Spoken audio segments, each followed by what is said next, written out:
CAD en imposant un dispositif sécuritaire à Dakar après les émeutes. Et puis Luc Nicolaï, lui, sera jugé le 31 octobre, placé sous mandat de dépôt hier. Walfadjri donne l'information, voilà une du journal, le promoteur de lutte qui sort justement de la cour du tribunal régional de Thiès avec un éventail, sans doute de quoi, voilà quoi, lutter contre la chaleur dans les geôles. Et puis maintien de l'ordre public, la question des effectifs ou le grand malaise de la police Walfadjri qui fait le point sur cette question. Et puis malaise au sein de la coalition Macky 2012, les détracteurs de Ibrahima Sall calmés par des strapontins. La police mobilisée pour rétablir l'ordre. C'est le Soleil également qui parle de ce dispositif mis en place par la sécurité nationale. La police mobilisée pour rétablir l'ordre. Dakar Demdik suspend ses rotations. Voilà. Et puis le développement reste au cœur des préoccupations des Nations Unies. Le Soleil donne la parole à Bintou Digo, coordonnatrice du système des Nations Unies, investissement agricole, justement, 20 milliards de francs CFA pour développer le goutte à goutte. Et puis reportage à la une du Soleil, Missel à la rencontre du totem de Senghor, le président poète. Le pays au quotidien reste dans l'actualité après les manifestations des Tiantakoun, assaut des Tiantakoun, remous à Benno Bokk Yakaar et morosité sociale. 3 points que souligne le pays au quotidien pour dire une chose, Macky Sall est assis sur des braises pointées du doigt, le PDS dégage en touche. Et puis on parle de ces bizarreries d'un dédommagement annoncé justement hier par le colonel Alioune Ndiaye. Luc Nicolaï est jugé mercredi prochain. Le pays donne l'information, la Tabaski installe le danger. On parle du business des couteaux et puis excite Koto, Alain Giresse à l'affût pour être l'entraîneur des Lions du Sénégal. L'Observateur qui nous revient aujourd'hui après une longue absence, emprisonné à Thiès. Luc Nicolaï est jugé mercredi prochain. L'Obs donne l'information et puis parle des douaniers Abdou Khadre Kébé et Pape Siré Gueye écroués en même temps que le promoteur. Il est accusé, entre autres, d'entrave à la justice et de détention de drogue et escroquerie. Macky Sall, un président pétard, avec les guillemets, hein, s'il vous plaît. C'est l'Obs qui parle justement des violentes manifestations des Tiantakoun à Dakar pour noter tout cela et puis des révélations sur les secrets de l'opération Fipou Jotna des Tiantakoun.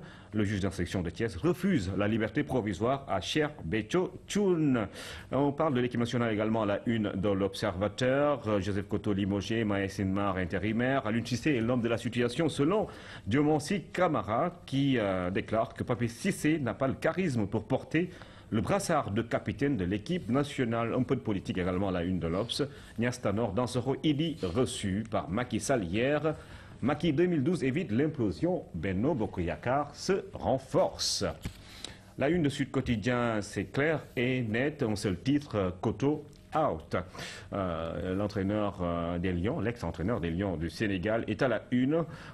Sud Quotidien qui parle également de la réunion de la coalition Macky 2012 en filigrane. Les alliés en colère contre le président. Et puis l'entraîneur du Sénégal avec son fameux téléphone à la une de Stade, Joseph Koto, qui donc passe en coup de vent 4 mois seulement à la tête des Lions du Sénégal. Il est l'un des rares sélectionneurs à battre ce record. Et puis le comité exécutif qui choisit Mayacine Mar pour assurer son intérim. Augustin Senghor se prononce.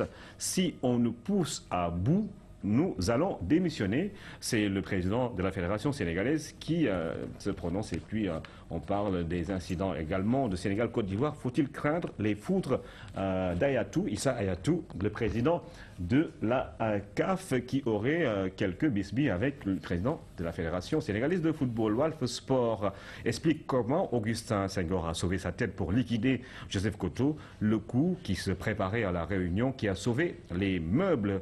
Et puis on prendra les joueurs mentalement prêts. C'est Mayacine Mar qui annonce déjà la couleur, le directeur technique national, qui va devoir assurer l'intérim de Koto. Trafic de drogue, un dossier explosif sur la tête de Luc Nicolaï. Walf Sport également parle de l'actualité qui concerne le promoteur de lutte. Monote au point, Luc en prison. Sous Lampe donne quelques détails suite à l'inculpation justement de Luc Nicolaï. Son avocat se prononce, il est blanc comme neige. C'est un crime passible de 10 à 20 ans de travaux forcés. C'est un avocat qui enfonce Luc Nicolaï. Et puis, Pape Faye, très remonté contre le quotidien Le Pays. Je vais porter plainte, lance le comédien, après que le journal a titré pour dire que Pape Faye était en sursis après l'arrestation de Luc Nicolaï. Je suis de tout cœur avec Luc, en soutien de taille. C'est Tidiane Faye, le professeur de l'Ansar, qui se prononce sur le dossier. Tidiane Faye qui déclare qu'il va terrasser son futur adversaire du nom de Zos. Ce que coûte la tabaski des célébrités. Regardez à la une de Walf Grand Place, Aby Ndour, Wally Seck et le lutteur... non, l'âme de guerre, l'ami de Balaguer. Ça veut dire que je ne les connais pas vraiment. C'est l'ami de Balaguer. C'est son ami intime ou... Ça, c'est une source... inépuisable de petits salins dans la lutte, quoi. C'est l'acte de guerre 2, justement. À Bindour, à Libalago, l'acte de guerre 2, on parle de leur tabaski. Luc Nicolaï, lui, va passer la tabaski en prison, placé sous mandat de dépôt, jugé le 31 octobre. Et puis faites attention au marché Chevanel. Je ne sais pas si vous connaissez, c'est à Pikine. Il y a de la viande d'âne